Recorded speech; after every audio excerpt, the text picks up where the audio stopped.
Asahi is transported to another world without any special powers and struggles to survive. However, everything changes when his sister, Maya, ends up in the same world and reveals her incredible strength that can defeat enemies in just one strike. From then on, Asahi continues his journey with Maya, trying to grow stronger while dealing with both admiration and frustration toward his overly protective sister. That day, the village was in chaos. Everything was on fire, and people were running everywhere, trying to save themselves. The village had been attacked by 3 ogre brothers. A little girl was crying and hiding in fear, while the 3 ogres roamed around, searching for any humans who might still be alive. Suddenly, a young boy appeared before the 3 ogres who were celebrating their victory. He drew his sword and confidently introduced himself as Ikusaba Asahi, the adventurer. The 3 ogres mocked him for daring to challenge them alone. But with a calm yet arrogant tone, Asahi warned them not to attack him, saying that they would regret it if they did. He even told them not to hold a grudge against him afterward. The first ogre grew angry at Asahi's confidence and leaped forward to attack. But before it could reach him, a massive sharp stone suddenly erupted from the ground and impaled the creature. The rock shattered, and then Ikusaba Maya appeared. She pulled the stone out of the ogre's body, leaped into the air, and released a powerful explosion toward the other 2. One of the ogres was instantly destroyed, and the remaining one froze in terror at the sight of Maya standing before it. Back in the real world, Asahi had actually died while saving a young girl from a traffic accident. He realized that his body had moved on instinct to push her out of the way, but he didn't survive. From a distance, he saw the girl safe and sound, which made him feel thankful. At least it was a happy ending. Even in that moment, he found himself thinking about the upcoming release of Armored Core, which he never got to play. He wondered whether the afterlife had video games too. Then his thoughts drifted to his friends and family, especially his older sister Maya. He started to imagine how she would react when she learned he was gone. Just then, a bright light appeared in front of him and began to pull him in. The light transported him to another world, a place that looked just like something out of a role-playing game. Asahi kept walking, amazed by everything around him, until he accidentally bumped into a man. He quickly apologized, and the man kindly told him to be careful. The place looked like medieval Europe, except everyone was speaking Japanese. When Asahi spotted a guild and a skill shop, he suddenly realized what was going on. After dying in the accident, he must have been reincarnated into a game world. Overwhelmed with excitement, Asahi shouted out loud, drawing confused looks from the people nearby. Realizing how strange he must have seemed, he tried to compose himself. He took out his phone, hoping to take a selfie and upload it, but there was no signal anywhere. Without a way to contact anyone and no money to his name, Asahi decided he'd just have to survive on his own. He went to a pawn shop to sell his phone. The shopkeeper was fascinated by the strange item, calling it a rare find, and offered him 500 coins for it. Asahi used the money to buy a sword and some armor. To him, it was simple. If you're broke in a game, you just sell useless items to get what's important. After changing into his new gear, he tested out his sword. With his speed and reflexes, he figured he was best suited to fight on the front line. Feeling ready, he decided to begin his new adventure. He headed to the guild to register for a quest. The guild receptionist, Thanya, greeted him warmly. Asahi told her he wanted to take on his first mission. Excited to help a new adventurer, Thanya asked if he was nervous, then handed him a registration form. After filling in his name, Thanya helped him choose a beginner quest. She recommended hunting a killer rabbit, saying it was one of the easiest tasks available. Without giving it much thought, Asahi accepted. But as soon as he arrived at the location, he found himself facing a massive wyvern instead of a rabbit. The creature roared and unleashed a wave of fire, forcing Asahi to run for his life. He couldn't believe it. The quest difficulty was way too high for a beginner. He started to think maybe the game system was bugged. Dodging blast after blast, he tried to calm himself down and think of a plan. When he checked his status, he saw that his only available skill at level 1 was Throw Rock. Looking further, he was shocked to discover that he was classified as a non-playable character. A blast from the wyvern knocked him off his feet. With no other option left, Asahi grabbed a rock and threw it in desperation, but his throw barely reached the target. The wyvern drew closer, flames burning in its throat. In panic, Asahi shouted for his sister, calling out Maya's name. In an instant, Maya appeared beside him, asking if he had called her. Seeing her brother alive made her smile with relief. The wyvern attacked again, hurling another wave of fire, but Maya's body effortlessly floated into the air, dodging the flames. She could feel something incredible within herself. Her body felt light, her mind clear, and her power immense. She was certain she had the strength to protect her little brother. With a single strike, Maya defeated the enormous wyvern. Asahi stood there, stunned, watching the creature crumble in just one hit. He couldn't believe what he had just seen. Still catching his breath, Asahi asked how Maya managed to come to this world. Maybe it was some kind of illusion, or maybe anything was possible in a world like this. Maya hugged him tightly, saying how much she had missed him. She gently touched his face and held him close, making sure he was really there, that it was truly her younger brother standing before her. Asahi smiled, realizing without a doubt that the woman embracing him was indeed his real sister, the one who always loved and protected him more than anyone else. Maya described the other world as fascinating, and Asahi asked again why she had also come long into it. Maya explained that Asahi's real body was still in a coma at the hospital after the accident. She had been deeply worried because he wouldn't wake up, often murmuring about another world in his sleep, sometimes even smiling happily. That made her form a hypothesis, that Asahi's soul had gone to another world. Because of that, she had tried to follow him there, even if it meant hurting herself to make it happen. Asahi then asked if that meant he was still alive in the real world. Maya reassured him that his consciousness hadn't returned yet, which made Asahi feel relieved knowing that he was still alive. Still, he was puzzled about why Maya was so strong in this world. Maya smiled and said that it was simply the strength of an older sister who deeply loved her little brother. She then shook Asahi's hand warmly. Asahi told her that his time in this world had already served its purpose, and that he wanted them both to return to the real one. Unfortunately, Maya admitted she didn't know how to go back. That made Asahi panic. He couldn't believe Maya had followed him into another world without even knowing the way home. But for Maya, nothing was more important than Asahi's safety. She felt excited and determined to live strongly beside him in that strange new world. Soon after, Maya defeated the third ogre that had destroyed the village, taking it down with overwhelming strength. She couldn't forgive the creature for harming innocent villagers, and even more so because those ogres had mocked Asahi, calling him Shorty. To her, that insult made them deserving of punishment. Maya grew frustrated when she noticed a small cut on Asahi's right cheek. She felt guilty for allowing his smooth skin to get hurt. She offered to heal him with an elixir, though normally such potions were reserved for fighting final bosses. Asahi told her it wasn't necessary, that such a small wound could heal easily. Maya teased him playfully, suggesting that maybe he wanted her to lick it better. Asahi quickly clarified that wasn't what he meant, but Maya seemed amused and didn't take it seriously. The villagers nearby watched the scene between them curiously. The townspeople were grateful that their village was finally safe. A little girl named Anae told everyone that Asahi was the one who defeated all three augurs. The villagers cheered and called Asahi a hero. Asahi was confused as to why Maya's accomplishment was being credited to him, but Maya seemed proud to hear her beloved younger brother being praised. The villagers quickly gathered around Asahi to thank him. Deep down, Asahi knew the real hero was his sister, not him. Later, Thanya congratulated Asahi for his promotion as an adventurer. From the rabbit rank up to the ogre rank, it was considered one of the biggest leaps in rank ever achieved in such a short time. She then handed him the ogre badge. Thanya explained that this badge worked like an identification card issued by the capital, meaning it couldn't be sold or given to others. Asahi assured her he would never do that. After all, it was the first time he had ever been praised so sincerely. Thanya also reminded him that falsifying one's rank was strictly forbidden. Asahi didn't quite understand what she meant by falsifying a rank, so Thanya gave an example. Pretending to be stronger than one actually was, just to get a higher rank, was considered a serious crime, and being caught could have fatal consequences. Thanya reassured him that he didn't need to worry about such things. Asahi laughed, though inwardly he was quite anxious. Afterward, Asahi begged Maya to hide her real strength and make it look like he was the powerful one instead. Maya didn't completely understand why, but she agreed to try. Asahi asked if she could check her status screen or stats, but Maya seemed confused about what he meant. She even thought he was asking about her body measurements. Asahi quickly explained that she just needed to hold out her hand and say status to bring up her panel. But when they tried it, no information appeared on the screen. The display was strange, its color distorted, and Asahi wondered if her power was simply too great for the system to measure.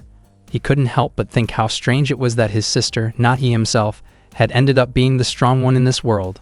Before they continued, Asahi told Maya to make sure never to show her status to anyone else.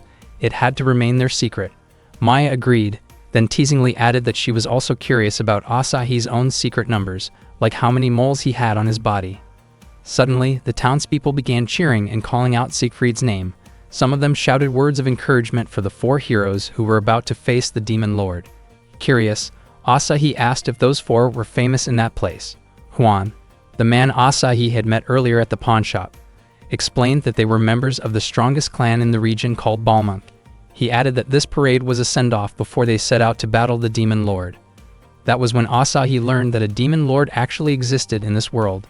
He thought of it like the final boss in a game. Asahi recalled a theory about reincarnation that said defeating the demon lord might allow someone to return to their original world. Hearing that, Maya confidently declared that she would defeat the demon lord herself, but Asahi doubted it would be that easy.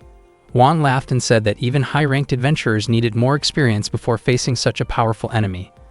The leader of Balmung, Siegfried the Dragon Hunter, was a Dragon-class adventurer, a rank 2 tiers above Augur class. Asahi was amazed, thinking that one day he wanted to become that strong too. Suddenly, a man named Delin burst into anger, saying that he had always hated Siegfried and calling him an arrogant brat. In his rage, Delin smashed a table in the tavern. The atmosphere turned tense as no one dared to stop him now that Siegfried was gone. Although Delin had been demoted from his previous rank, he was still a former ogre-class adventurer, and aside from Asahi, no one else there had that level of power. People in the tavern recognized Asahi as the young genius who had climbed ranks at an incredible pace. Then, a little girl, the daughter of the tavern owner, ran up to him, pleading for Asahi to avenge her father's restaurant. As soon as the townsfolk heard Asahi's name, they began cheering for him, calling him a hero and chanting his name over and over, begging him to help the girl. Asahi was completely bewildered. He wondered why everyone was relying on him. After all, it would be disastrous if they found out how weak he actually was. Delin sneered and insulted Asahi, calling him short. Maya became furious that someone dared to mock her younger brother, but Asahi quickly tried to calm her down, reminding her that the person in front of them was still a human being. However, Maya declared that she would bombard Delin with spells until he regretted everything he had done. Delin scoffed and challenged them to attack him if they dared. At that moment, Asahi whispered something to Maya, and she nodded, promising to grant whatever request he might have later. Delin grew irritated, feeling mocked as they whispered in front of him. Asahi then taunted Delin, calling him a drunk and saying it was embarrassing that someone like him had been surpassed by a much younger Siegfried. He even asked if Delin had become a coward. His confident teasing enraged Delin even more, pushing him over the edge. Delin charged toward Asahi, but before he could reach him, the ground in front of him suddenly split open. Terrified, Delin fell to his knees, begging for forgiveness before fleeing in panic. The entire crowd erupted in cheers, praising Asahi for his incredible feat. In reality, the plan had worked perfectly, thanks to Maya's discreet magic. Asahi was amazed that it actually succeeded. He had managed to appear strong, drive Delin away, and avoid hurting anyone. He thought to himself that this was the perfect happy ending. But Maya reminded him of something important, his promise. She smiled mischievously and leaned closer, saying that he owed her whatever she wanted. When she seemed ready to kiss him, Asahi panicked and ran away as fast as he could, while Maya kept shouting after him to keep his promise. Asahi had recently been summoned to another world, and at that moment, he was hunting slimes. As a beginner adventurer, he managed to defeat a single slime with one swing of his sword. It might have looked a bit embarrassing, but in the end, he was able to take it down easily and earn a single point. His older sister, Maya, however, was on a completely different level. She wiped out every slime in sight with a single burst of fire. If their strength were compared, Asahi's would be about 1 to Maya's 100,000. Even so, Maya praised Asahi for managing to defeat one slime on his own and rewarded him with a gentle kiss on the cheek. Meanwhile, Balmung was powerless against Kilmeria. Siegfried was stunned. After all, their group had once fought and defeated a dragon. He asked who Kilmeria really was. Kilmeria replied that she was someone far stronger than any dragon. Annoyed, Siegfried lunged forward to strike her, but in an instant, Kilmeria's power overwhelmed him, shattering his sword effortlessly.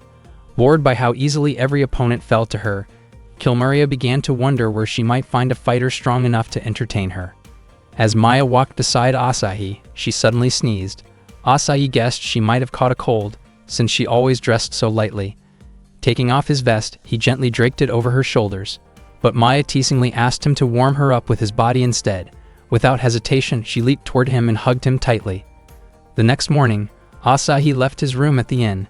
He had made up his mind not to keep relying on Maya for everything. He wanted to take on a quest that he could complete by himself. Maya, on the other hand, was overjoyed just to be able to stay by her brother's side, following him even into another world and spending every moment together, from morning till night. She believed Asahi must have felt the same way. Later, Maya noticed how quiet the room next to hers was, the one Asahi was staying in. When she checked, Asahi was nowhere to be found. The only thing left behind was a small note saying that he had stepped out for a bit. Touching his bed, she found it still warm, meaning he hadn't gone far. At first, she thought about where Asahi might have gone, but instead she ended up lying on his bed and breathing in his familiar scent from the blanket. Asahi, meanwhile, had gone to the guild to find a quest suitable for someone at his level as an ogre-class adventurer. Thanya suggested 2 options: hunting a troll, which was rated difficulty level 15, moderate, or retrieving a wyvern egg, which was difficulty level 18, high. To Asahi, both sounded impossible to handle alone. What he really wanted was a simple quest he could finish quickly, so Maya wouldn't worry and come looking for him. He asked if there were any easier quests available nearby. Thanya explained that those were typically jobs for beginner classes like rabbits or goblins. Asahi decided to take one of those anyway, reminding himself that he was still a novice, and that if the town ever faced danger, he would rush back to help. Hearing that, Thanya praised his attitude and called him admirable. She offered him a simple quest, picking rainbow mushrooms in the Claudio Forest, a level 2 quest meant for beginners. Asahi accepted it, saying that no matter how small a mission might seem, someone still had to do it. He was confident that collecting mushrooms wouldn't require Maya's help. His goal was to complete the quest quickly, earn some experience points, and pay for his stay at the inn. Once he reached Claudio Forest, Asahi easily gathered plenty of rainbow mushrooms. He found it strange that no other adventurers were around, considering how simple the task was. Suddenly, he noticed a sign warning about bears in the area. He figured bears would be rare here, but moments later, a massive bear appeared right in front of him. Asahi ran as fast as he could while the giant bear chased him down. Determined to handle it on his own, without relying on Maya, he threw the mushrooms at the bear, but the creature simply ate them. Just then, a magical explosion struck the bear, blasting it away, and sending Asahi flying through the air until he landed against someone's chest. Judging by the powerful magic and the soft impact, Asahi thought the person who saved him was Maya. Flustered, he quickly apologized for needing her help again, admitting that he just couldn't seem to manage without her. But the person he was holding wasn't Maya, it was Kilmeria. Kilmeria laughed, amused that Asahi had called her his big sister. Realizing his mistake, Asahi quickly stepped back and apologized. Kilmeria told him that being called an older sister didn't sound too bad. In fact, it gave her a strange flutter in her chest. Asahi explained that he had simply mistaken her for someone else and sincerely thanked her for saving him. Suddenly, more bears surrounded them. Panic started to set in, but Kilmeria calmly told him to relax, saying that even though there were many, they were all weak compared to her. As the bears charged, Kilmeria lifted Asahi and tossed him into the air. At that moment, she unleashed her magic, wiping out every single bear in an instant. By the time Asahi landed, Kilmeria caught him effortlessly in her arms. Amazed, Asahi told her she was incredible. Kilmeria smiled and explained that she had been testing her power by hunting bears, and that, as it turned out, Asahi had made a surprisingly good lure. Suddenly, a giant bear-like monster emerged from a crack in the ground, furious after seeing its subordinates defeated by Kilmeria. Asahi was stunned to see the massive bear wearing clothes and speaking in human language. Kilmeria had already guessed that the guardian of the Claudio Forest would appear if she hunted too many of the bears. That guardian was known as the Kaiser Bear. The Kaiser Bear accused Kilmeria of hunting fellow demons just to test her own strength. It called her Kilmeria the Destroyer. Kilmeria simply laughed and took that as a compliment. Asahi, who had only come there to collect mushrooms for his quest, couldn't believe how he had ended up in such a terrifying situation. The Kaiser Bear released its power, and Asahi felt certain that he was about to die. But Kilmeria quickly pulled him close and shielded him. The bear breathed fire toward them, assuming its attack had burned them both. However, Kilmeria had created a barrier strong enough to block the flames. She mocked the Kaiser Bear's fire, calling it weak compared to her own power. Asahi realized Kilmeria had saved him again. Kilmeria said she had to protect her little brother since Asahi had called her big sister. She then unleashed her own flames, an enormous blaze known as Crimson Blaze. The explosion was so powerful that it instantly burned the Kaiser Bear to nothing. Kilmaria had hoped the Great Bear would give her a satisfying fight, but it was defeated in a single blow like all her previous opponents. Feeling bored, she sighed in disappointment. Asahi was shocked by her overwhelming power. He thought Kilmaria's strength might even rival Maya's, or perhaps surpass it. Kilmaria asked if Asahi was hurt, but he said he was fine. Curious, he asked who she really was and whether she was one of the demons people often talked about. Kilmaria told him that she was the leader of the Demon King's army, one of the 6 demon generals known as Kilmaria the Destroyer. Asahi was startled, but Kilmaria assured him that she had no reason to harm the weak. That made Asahi wonder if demons weren't necessarily hostile toward humans after all, especially since Kilmaria had saved him twice already. She laughed and said there was no way a big sister would ever attack her little brother. Then she asked if he knew of an adventurer named Ikusaba Asahi, explaining that his appearance at the guild had been like a comet. His name was well known among adventurers. She said even the 3 Augur brothers and a wyvern had been defeated by him in a single strike. Kilmaria was convinced that Asahi was the hero of this generation and admitted she wanted to fight him someday. Asahi realized she might actually be far more unpredictable than any enemy he had faced before. He decided it was best to quietly slip away, but as he tried to escape, his adventurer badge fell to the ground. Kilmaria picked it up, read his name engraved on it, and immediately took back her earlier remark about him being weak. She said appearances could indeed be deceiving. Meanwhile, Maya suddenly felt a strong sense of unease about Asahi. Asahi ran for his life as Kilmaria chased after him, calling out and asking why he was running away. She told him to fight her instead. Terrified, Asahi was sure that a single hit from her would be the end of him. Kilmaria flew after him, nearly catching him, until a powerful force stopped her in her tracks. At that moment, Asahi rushed forward and accidentally collided with Maya. The familiar scent confirmed it for him. It was definitely her. Maya asked if Asahi was alright and what he meant when he said this time. She wondered if there had been someone else besides her. Asahi awkwardly tried to explain that it was just a misunderstanding. Kilmaria approached and asked if that earlier attack had been Maya's doing, accusing her of interrupting the duel she was about to have with Asahi. Maya said she had sensed Asahi was in danger and hurried over, realizing her instinct had been correct. She believed Kilmaria's behavior toward Asahi had been inappropriate, saying that Kilmaria's revealing outfit left no other explanation. Maya admitted that Asahi was cute and said she understood why Kilmaria might be drawn to him, though her words left Asahi completely confused. Kilmaria said she only wanted a proper battle with Asahi, but Maya misunderstood and accused her of having indecent intentions. Kilmaria grew annoyed, saying Maya had no right to call anyone indecent when her own outfit was just as revealing. Maya confidently replied that Asahi liked her outfit, which made Asahi flustered and protest immediately. Kilmaria ignored the argument, saying she didn't care who Maya was. What mattered was that she had interrupted Kilmaria's challenge. She then launched an attack. Maya reacted swiftly and blocked it. Their powers clashed, causing a massive shockwave that almost sent Asahi flying. The power between Maya and Kilmaria seemed evenly matched, and it was clear that their battle wouldn't end with just one strike. Kilmaria realized that Asahi's reputation had spread thanks to Maya's achievements, and she felt glad that the fight wouldn't be over too quickly. She then charged at Maya again, while Maya called her a strange woman. The two continued to clash fiercely, unleashing such immense power that stones and trees around them were shattered. Asahi was convinced that their strength was beyond reason. After a while, Maya managed to knock Kilmaria down. Kilmaria admitted that Maya's strength was overwhelming and said she wasn't sure whether she could win if the battle continued. Getting back on her feet, Kilmaria summoned her fiery power called Fearful Flare. Asahi started to worry about Maya, but Maya quickly unleashed her storm power. She successfully blocked the Fearful Flare, sending Kilmaria crashing to the ground. Kilmaria couldn't believe she had been defeated. She asked for Maya's name, and Maya introduced herself as Ikusaba Maya. At that moment, Kilmaria realized that Maya was actually Asahi's older sister. She then told Maya to finish her off, but Asahi suddenly stopped her.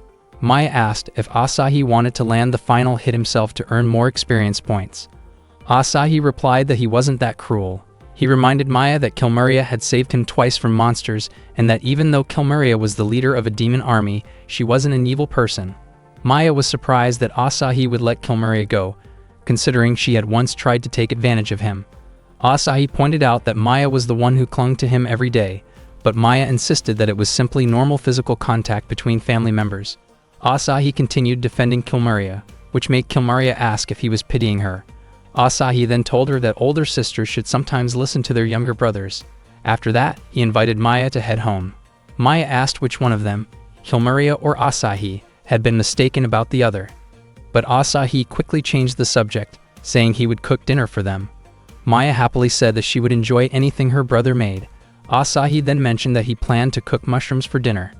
Kilmaria commented that the two of them were quite an interesting pair of siblings. Asahi explained to Maya who Kilmaria really was. Maya admitted that Kilmaria was unlike any monster they had encountered so far and acknowledged her strength. Asahi praised his sister for defeating Kilmaria all by herself, and then asked why she hadn't run out of magic points after such an intense battle. Maya claimed she was fine, but then suddenly said that her magic power was completely drained and that she couldn't walk anymore, so she asked Asahi to carry her. Asahi suspected she was pretending since she had looked perfectly fine moments ago. He ended up calling Kilmaria for help. That night, Asahi and Maya shared dinner together. They ate rainbow mushrooms, and after taking a bite, Asahi was surprised by how delicious they were. Maya said it was only natural, since Asahi had risked his life to pick them. Asahi admitted that he thought it would be a much easier mission at first. He then asked Maya why she named her powers Big Sister's Flame and Big Sister's Storm, saying those names sounded too simple compared to Kilmaria's dramatic attack names like Crimson Blaze and Fearful Flare. Maya confidently replied that even if her attack names were simple, her strength was in no way inferior to Kilmaria's. Then she thought of a cooler name, Big Sister's Hurricane. Asahi suggested that maybe she should drop the Big Sister part altogether.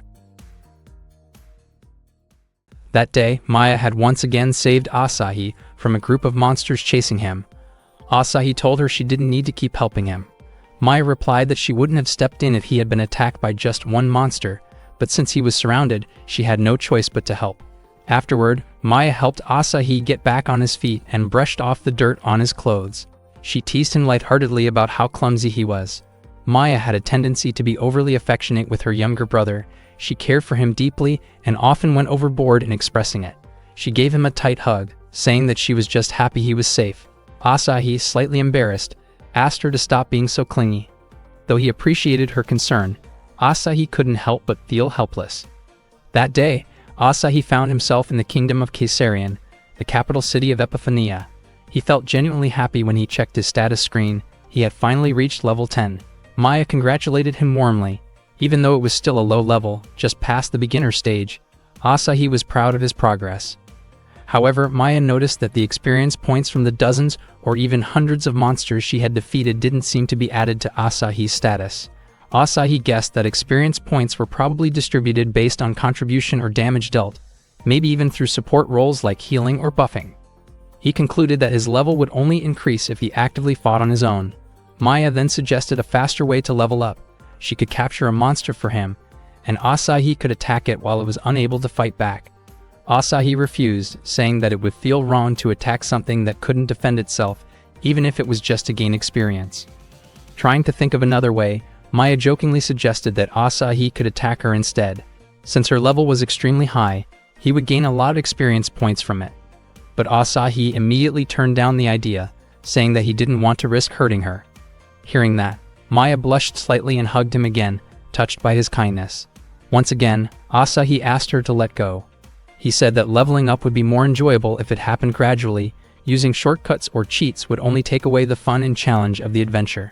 Maya smiled faintly, saying that she could probably end most of their adventures with a single strike. Then she added that maybe Asahi didn't even need to become stronger. Her words hit him hard, especially since he had been trying so hard to improve himself. Maya reminded him that moving forward could be dangerous. But even so, Asahi insisted that he wanted to get stronger on his own. When Asahi checked his status again, Maya interrupted, asking him to pay attention to her instead. Asahi then decided to test one of his skills.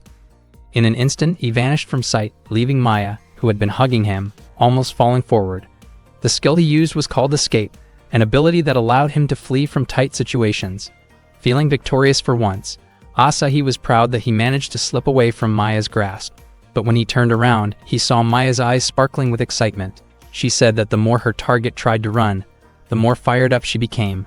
Asahi panicked as Maya began to chase after him. He shouted, begging her not to treat her own little brother like prey. He tried using Escape again, but this time it didn't work. He wondered if it failed because he was out of MP, or if the skill could only be used once. Before he could figure it out, Maya caught up to him and hugged him tightly again, relieved that he was safe. Later, Asahi returned to the guild. He realized that he wouldn't grow stronger if he kept relying solely on Maya. He decided to try forming a party with other adventurers, but it turned out to be more complicated than he expected. He had almost forgotten that teaming up with others was a normal thing in this world since he was always with Maya. Asahi imagined what it would be like to take on raid bosses together, explore new places, share meals and stories, and make memorable experiences with his teammates. Just as he was lost in thought, Thanya, a friendly guild receptionist, approached him and asked if he was looking for party members. She mentioned that there were still a few open spots available. Then she asked whether Asahi was still adventuring solo. Asahi replied that he wasn't alone, he was always with Maya. Thanya assumed that Asahi was the main attacker while Maya supported him from behind, though the reality was quite the opposite. Thanya explained that party formations were flexible, but the most effective ones were usually well balanced. She gave an example: Balmunk, a famous party led by Siegfried. Its members included Gordon, a tank known for his unbeatable defense; Mimosa, a master of all kinds of magic and support spells; Shulain, an elf archer who specialized in long-range combat; and Siegfried himself, who excelled in close-quarters fighting. Thanya said that Balmunk was considered the ideal party structure. Asahi agreed, saying that sharing roles in battle sounded fun. Then he asked what Siegfried and his team were doing at the moment, since he had heard before that they set out to defeat the Demon King's army. Thanya explained that Balmunk had been ambushed by a mysterious enemy and was forced to retreat. Surprise, Asahi couldn't believe that even Balmunk had to flee. When Asahi walked outside, he saw a drunk man being harassed by a group of thugs. He didn't really want to get involved at first, but when it looked like they were about to seriously hurt the man, Asahi couldn't just stand by. He threw a rock at them, unable to ignore what was happening. Asahi couldn't stand seeing someone being bullied, so he yelled at the drunk man to run away. The three thugs immediately turned on Asahi. He planned to use his escape skill once they got close, but before he could do anything, the drunk man suddenly fought back and took them down effortlessly. Asahi was stunned. That man had just taken out three thugs in a blink. He couldn't help but wonder who he really was. A moment later, the drunk man started vomiting. Asahi went over to help, gently patting his back to make him feel better. The man thanked him afterward. That's when Asahi finally realized who he was. It was Siegfried. After drinking some water, Siegfried started feeling a little better and thanked Asahi again. Asahi asked if the man before him was really Siegfried, the dragon-class adventurer better known as the Dragon Hunter. Siegfried admitted it was true, but said he didn't feel worthy of such a grand title. He joked that Loyal Dog Pauchi might be a more fitting name for him right now. Curious, Asahi asked what had happened to him. Siegfried began telling his story. He explained that he and the members of Balmunk had gone on a mission to defeat a demon army, but it ended in complete failure. They only faced one demon, yet its strength was overwhelming. Every attack they made was brushed off as if it were a child's punch, and the demon hadn't even been fighting seriously. Asahi couldn't believe there was a demon that terrifying. Siegfried said that after that defeat, his confidence was shattered. All he could do now was drink to forget. Frustrated, Siegfried began ranting about his name, how his parents gave him such a noble one, and how he'd always tried not to disgrace it. He used to act cool just to cheer himself up, and before he knew it, he had taken on missions to fight demons. Asahi tried to comfort him, saying that at least Siegfried had gained things that couldn't be replaced, like his friends, companions, and memories. He mentioned that Thanya once told him Balmunk was considered the ideal adventuring party. Siegfried replied that reality wasn't that simple. He explained how things really were in Balmunk. Mimosa loved to party and spent the clan's money at host clubs. Shulain, being over 150 years old, constantly scolded him with an air of superiority. Gordon was extremely shy and refused to talk. Siegfried had never even seen his face. Siegfried told Asahi not to dream too much about party life. It wasn't as glorious as it seemed. Still, he admitted that after Balmunk disbanded following their defeat, he actually felt a bit relieved. Traveling solo suited him better. Asahi then asked if teamwork in a party was important, about how protecting and being protected by others might be the key to surviving. Siegfried said that maybe that was true. Asahi then said his goodbye.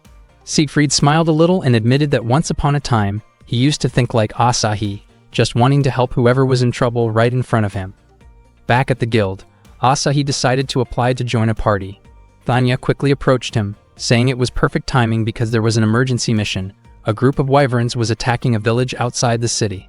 Since all the high-ranked adventurers were away, she begged Asahi to take the job, especially since he had experience fighting wyverns before. Asahi said he needed to return to the inn first to get ready, but Thanya told him there was no time and that she would escort him straight to the location. She pushed him into the horse carriage, and once they arrived, the carriage immediately left. There Asahi suddenly found himself face to face with 3 wyverns. Unfortunately, he had no escape options and no speed skills available. Panic set in as one of the wyverns lunged at him, but before it could strike, a powerful force obliterated all of them in an instant. That power came from Kilmeria. She greeted Asahi, teasingly calling him the unlucky young man. Asahi recognized her and said her name. Kilmeria smirked and teased him again, asking why he didn't call her big sister. Asahi thanked her for saving him once more. Kilmeria replied that he was just too weak, so of course she had to help. Asahi muttered that it wasn't that he was weak, it was just that Kilmeria and Maya were way too strong. Curious, he asked why Kilmeria was there. Maybe she was testing her powers against monsters again? But Kilmeria said she had actually come to return his adventurer badge. Asahi suddenly remembered he had dropped it earlier and thanked her sincerely. Just as Kilmeria was about to explain her real reason for being there, a few more wyverns appeared. Before she could act, Maya shouted out her attack, calling it Thunder Big Sister, and in an instant all the wyverns were wiped out. It turned out that Kilmeria's real intention was to have a rematch with Maya. Unfortunately, Maya completely ignored her. She was far more worried about Asahi's condition, calling him reckless for taking down a wyvern on his own without her. Maya then told Asahi that they should head home, dismissing Kilmeria altogether. Kilmeria called out to them, and Maya responded by addressing her as the half-naked woman, saying that Kilmeria's outfit was harmful to Asahi's eyes. She told Kilmeria to stay out of Asahi's sight. Kilmeria, unwilling to back down, pointed out that Maya's own outfit was revealing too, showing her midriff. Maya replied that her outfit was chosen by Asahi since he liked the look of bikini-style armor. Asahi quickly shouted for them to stop dragging him into their argument, but that only made Kilmeria think he might actually have that kind of taste. Kilmeria insisted on having a rematch and claimed that she would not lose to Maya this time. Maya, confused, asked why she even needed to fight her again. Kilmeria said that one didn't need a reason to fight. It was simply to see who was stronger. Maya sighed, saying that sounded troublesome and that she didn't want to bother with anything that didn't involve Asahi. Kilmeria, frustrated, decided to take Asahi hostage. Asahi was completely confused by what she was doing. Kilmeria told him to pretend to cry and beg for help so that Maya would agree to fight her. Suddenly, Maya appeared right above Kilmeria, ready to strike. With a single punch, she knocked Kilmeria out instantly. Maya then turned around and told Asahi they should go home. However, Kilmeria quickly grabbed Maya's leg, tripping her. She demanded that Maya fight her and even called her indecent. In the middle of their scuffle, a wyvern suddenly appeared and snatched Asahi, carrying him high into the sky. Seeing Asahi in danger, both Maya and Kilmeria immediately went after the creature. Maya launched her Thunder Break attack, destroying the wyvern in a single strike. When the wyvern exploded, Asahi began falling, but Kilmeria swooped in and caught him just in time. Kilmeria praised Maya for attacking without hesitation, and Maya was surprised to see that Kilmeria could actually fly.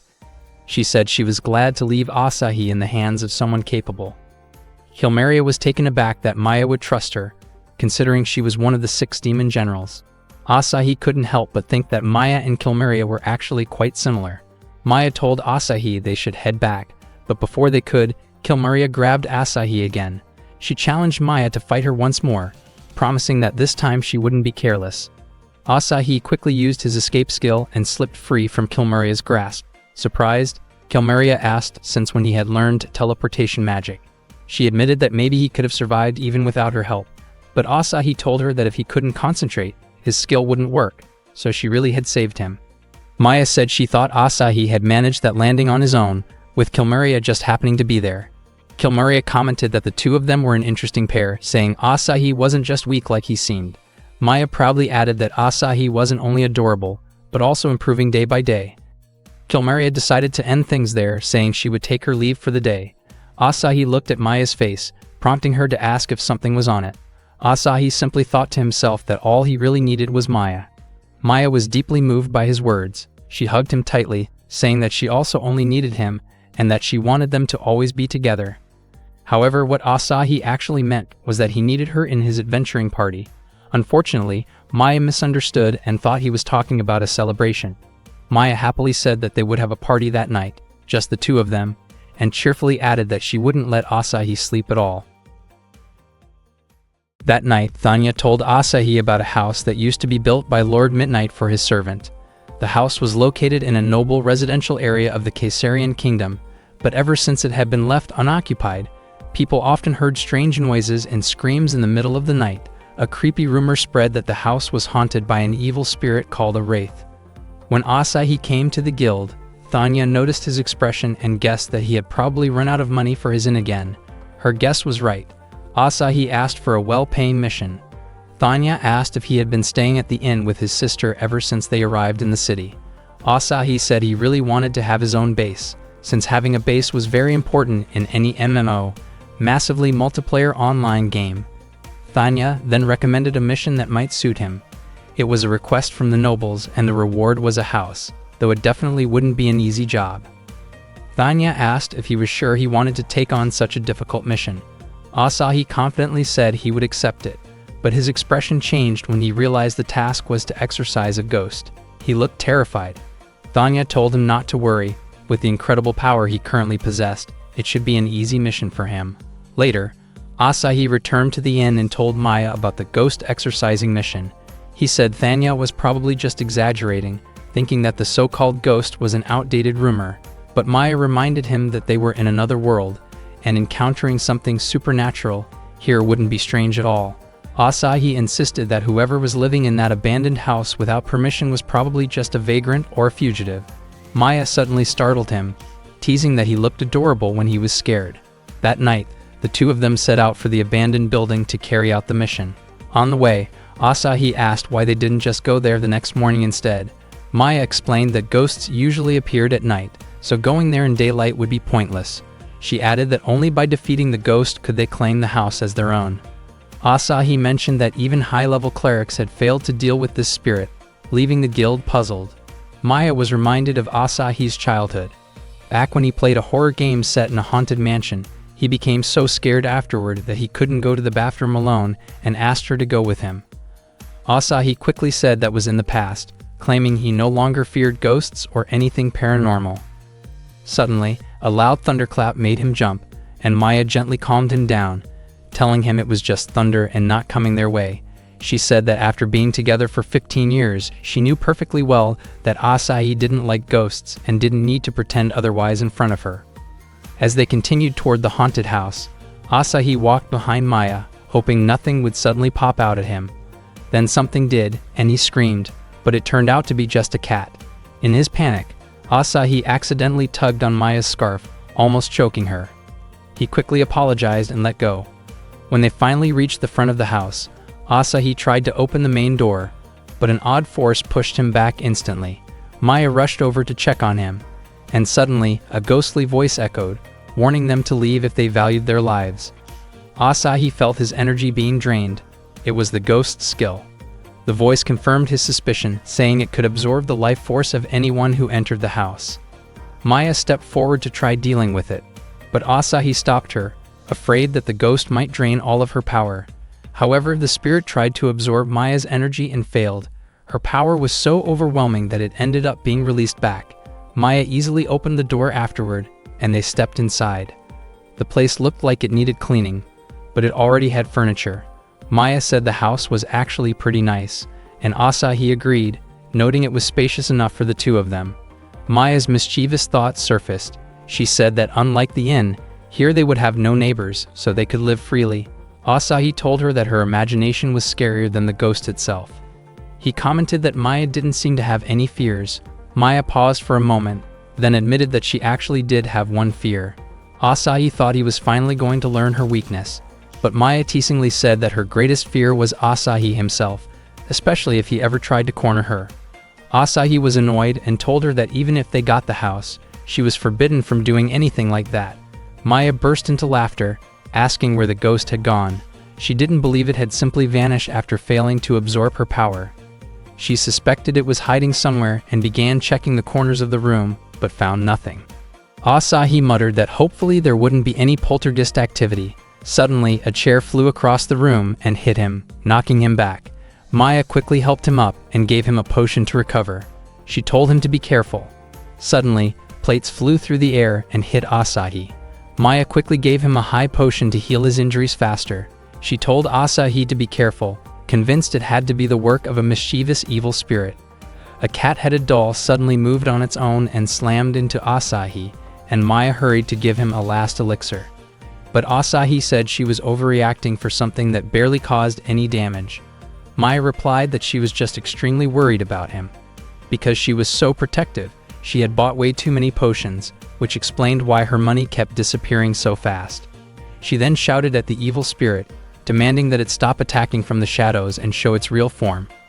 The spirit laughed, revealed itself, and announced that it would face her directly. Asahi was shocked when the spirit appeared and instinctively grabbed onto Maya out of fear. Maya became excited and teased Asahi for being flustered, gently squeezing his head and refusing to let go. The evil spirit, who introduced himself as Malvicanth, launched an attack at both of them.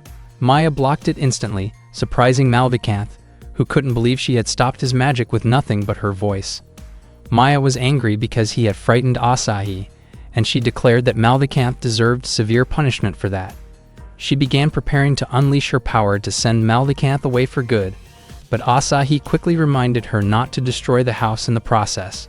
He was worried that if they fought seriously, the entire building would explode, and he'd end up drowning in debt and forced to take illegal work to pay it off. Malvicanth could feel just how overwhelming Maya's power was. She was strong enough to rival one of the 6 demon generals who guarded the underworld. Realizing he couldn't win in a direct fight, Malvicanth decided to take control of Maya's body instead. Maya tried to resist and push him out, but it was no use. Malvicanth managed to enter her body and completely took over. Using Maya's overwhelming strength, he laughed triumphantly, thrilled to have gained control of the strongest vessel he could imagine. Asahi realized how dangerous the situation had become.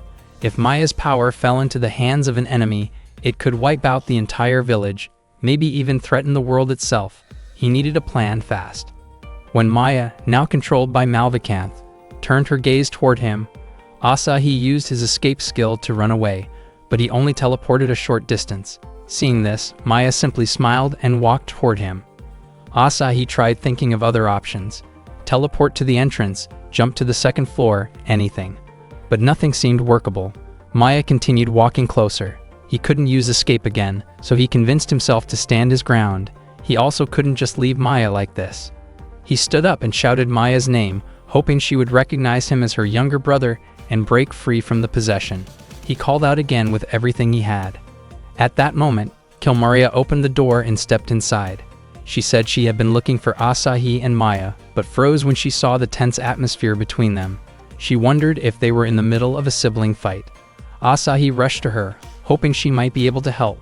He quickly explained what had happened to Maya. Kilmaria was surprised it had come to this, but commented that, in her eyes, it was actually impressive, though Asahi strongly disagreed. Kilmaria called Maya pathetic for allowing a weak wraith to possess her body despite being her rival. Asahi wondered if Malvicanth would be upset at being called weak. Kilmaria said Maya's resolve must have been shaky and declared she would snap her out of it with a strong blow. She prepared to attack, but Asahi lunged forward to stop her, worried it would destroy the house. Kilmaria didn't understand why Asahi was suddenly tackling her like that, but he desperately asked her not to start a full power fight indoors.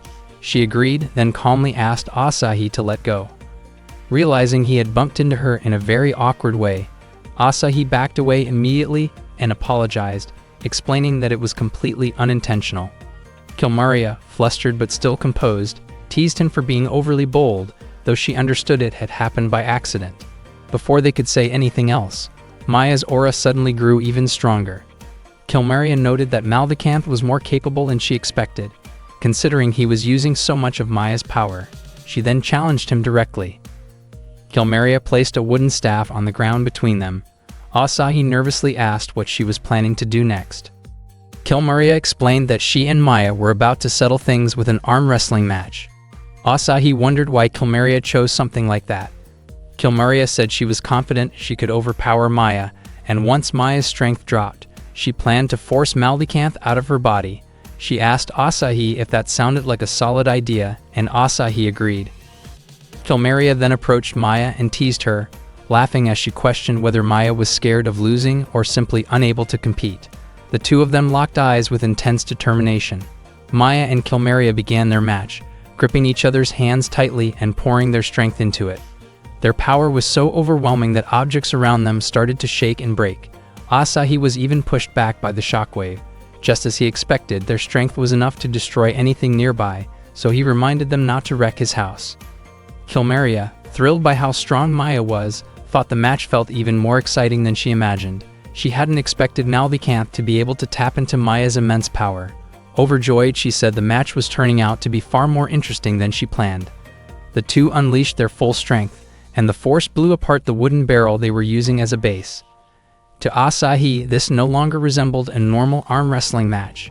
He asked who the winner was, then saw Kilmeria lying on the floor completely worn out, while Maya was still standing. Asahi was startled when he noticed how intense Maya's expression looked. Maya suddenly charged toward him and pinned him to the ground. Asahi could feel how unbelievably strong she was. He told himself he couldn't lose to Malvikanth. He yelled for Malvikanth to leave Maya's body and declared he would never allow that spirit to take over the sister he cared about more than anything. Hearing that caused Maya's heart to race, and the sudden emotional surge forced Malvikanth out of her. Seeing this, Asahi asked if the spirit had been purified. He quickly called Maya's name, but Maya suddenly jumped toward him again. Asahi realized that Maya had returned to her usual behavior, energetic, dramatic, and overly affectionate, in a way that often made him uncomfortable. Maya teased him, saying she had no choice but to tackle him because the spirit had supposedly controlled her. She apologized, then admitted she actually hadn't been possessed. Malvikanth had tried, but Maya's own strength was much greater. Kilmeria had actually noticed from the start that Maya was acting. Asahi grew frustrated, wondering why Maya would joke like that when he had been genuinely worried. Maya apologized once more and said she came back to her senses because of him. Asahi asked her not to make jokes like that anymore since the spirit was already gone, and he suggested they return to the guild to make their report. Maya and Asahi left the house. After the two reported back to the guild, the house officially became theirs. They cleaned every corner of it. Maya was thrilled to finally have a home, and Asahi felt deeply grateful as well, because they finally had a place that belonged to just the two of them. That day, Asahi and Maya were exploring a long corridor. As they walked, Asahi accidentally pushed a section of the wall, which turned out to be a hidden switch. Maya assumed the wall was damaged, but Asahi believed it was similar to mechanisms found in dungeons. He asked Maya to step back. Suddenly, a massive boulder rolled toward them. Asahi realized it was a stone trap. Maya found it surprisingly exciting. Asahi tried to calm himself down, reminding himself that he was a proper adventurer. He spotted a door and prepared to run toward it, but Maya stayed where she was. Instead of retreating, she faced the boulder head-on and shattered it in an instant with a single kick. She cheerfully encouraged Asahi to continue their journey. Earlier that day, Asahi had visited the guild to request a new mission. Thanya had offered him an investigation request involving the ruins of a dungeon whose entrance was hidden in the Claudio Forest. If the dungeon turned out to be safe, the mission would later be open to lower-rank adventurers. Asahi felt a bit conflicted, knowing he held a high rank only because of Maya's overwhelming strength. He asked Thanya why the dungeon had only been discovered recently. Thanya explained that a mysterious natural disaster had reshaped the entire area. Rumors said the event had been caused by two fighters with extraordinary power, so she was hoping a hero like Asahi could look into it. Asahi was shocked to hear her describe him that way. After Thanya asked again if he was willing to help, he eventually agreed. As he walked toward Claudio Forest, Asahi repeated to himself that he might truly be a hero. A wild creature watched him from a distance, but the moment Maya appeared behind him, the animal panicked and ran off. Asahi continued walking calmly, though he felt frustrated, thinking that he would never grow stronger if he kept relying on Maya's protection. He finally reached the dungeon entrance and convinced himself that someone with his rank should be able to handle the mission alone. But Maya suddenly appeared behind him and wondered what mission he had taken, surprised that he had left her behind. With that, the two of them entered the dungeon together. Maya asked whether ghosts appeared in dungeons the same way they did at home the previous night. Asahi admitted it was technically possible. She then asked whether he was scared. Asahi refused to let himself sound childish, reminding her that he was an adventurer at augur class. Maya startled him by holding up an animal skull she found on the ground, causing him to jump in fear. She asked if she should take it home as a souvenir, but Asahi insisted she throw it away, worried it could be cursed. Maya then asked what a dungeon actually was. Asahi explained that a dungeon was a closed-off labyrinth filled with monsters and traps designed to keep intruders out. He added that many believed dungeons were remnants of ancient civilizations, and that a labyrinth ruler typically waited at the deepest level. For him, the thrill of exploring one carried a kind of fantasy charm. Maya didn't fully understand his excitement, but she was happy to see him enjoy the experience. Asahi told Maya to stay close and not get separated. He explained that the standard method for navigating a dungeon was to keep one's left hand on the wall until reaching an important point. The moment he placed his hand on one side of the wall, arrows suddenly shot toward him, but Maya swiftly destroyed them. Asahi identified it as a trap. Maya asked if he was alright, and after deciding the path was too dangerous, Asahi asked her to let him take the lead. But as he stepped forward, his hand accidentally pressed a floor switch that opened a pit beneath Maya. She nearly fell into a chamber filled with sharp metal spikes, but she caught herself and jumped back up effortlessly. Asahi felt that the way she moved was far beyond normal human technique. They continued walking hand in hand until they found a door. Once they stepped inside, the air suddenly grew much colder. Maya sensed something approaching, and she was right. A group of skeletal knights, guardians of the dungeon, emerged from the shadows. She prepared to take them down, but Asahi grabbed her reflexively to stop her. The two of them lost their balance and fell, with Asahi landing on top of her. He quickly apologized, and Maya grew flustered in a way that suggested she had misunderstood the moment. Asahi reminded her that using powerful magic inside a fragile dungeon could cause the structure to collapse. Since Maya could not use her magic safely, Asahi resorted to his stone-throwing skill. However, the skeletal knights possessed a deflecting ability and knocked the stone right back at him. Maya swiftly caught and crushed the stone before leaping forward and delivering a powerful kick that reduced the knights to harmless fragments. Asahi realized once again that even without magic, Maya's strength was tremendous. Maya encouraged him to continue deeper into the dungeon. They eventually reached the innermost chamber, but no dungeon ruler was present. Asahi wondered if this mission would end without a boss battle. Suddenly, 3 bear cubs appeared. Asahi recognized them as the children of the Kaiser bear that Kilmeria had once defeated. One cub jumped into Asahi's lap and affectionately licked him. Asahi grew worried that if the dungeon was open to other adventurers, the cubs would be in danger. Maya asked what Asahi planned to do. He concluded that the dungeon was unstable and likely to collapse eventually. Because of that, he recommended that it should remain closed. Maya agreed, and the two of them prepared to return. They finally returned to the forest and took in the fresh air. Asahi felt that the adventure they had just gone through was pretty thrilling. Maya then wondered if Asahi understood the psychological effect of crossing a suspension bridge together. She had heard that when a man and a woman face danger side by side, they become more likely to develop romantic feelings. She even implied that the dungeon they had explored was the perfect setting for that kind of atmosphere. Maya moved closer, hoping to create a moment with him, but Asahi felt uncomfortable and politely asked her to give him some space. He grew frustrated and wished Maya would stop treating him like a little kid. Maya wondered if Asahi wanted to distance himself from her, but Asahi clarified that this was not his intention at all. He was simply hungry and wanted to head home. Understanding this, Maya left right away to prepare food. Right after she left, Asahi suddenly found himself surrounded by wild animals. Thankfully, with his escape skill, he managed to sprint out of the forest as fast as he could. Just as he caught his breath, a girl called out to him and asked for directions, and tried to convince him to come with her. Something about her behavior felt suspicious, so he used his escape skill again to avoid her. Asahi questioned whether she was really an ordinary resident and wondered if she intended to challenge him. Since Maya wasn't by his side and he didn't have enough MP left to use escape again, he prepared himself to face her with whatever strength he had. The girl laughed, impressed that Asahi had sensed something unusual about her. Her manner of speaking felt strangely familiar to him, and he soon realized who she was. He guessed that the girl was actually Kilmeria.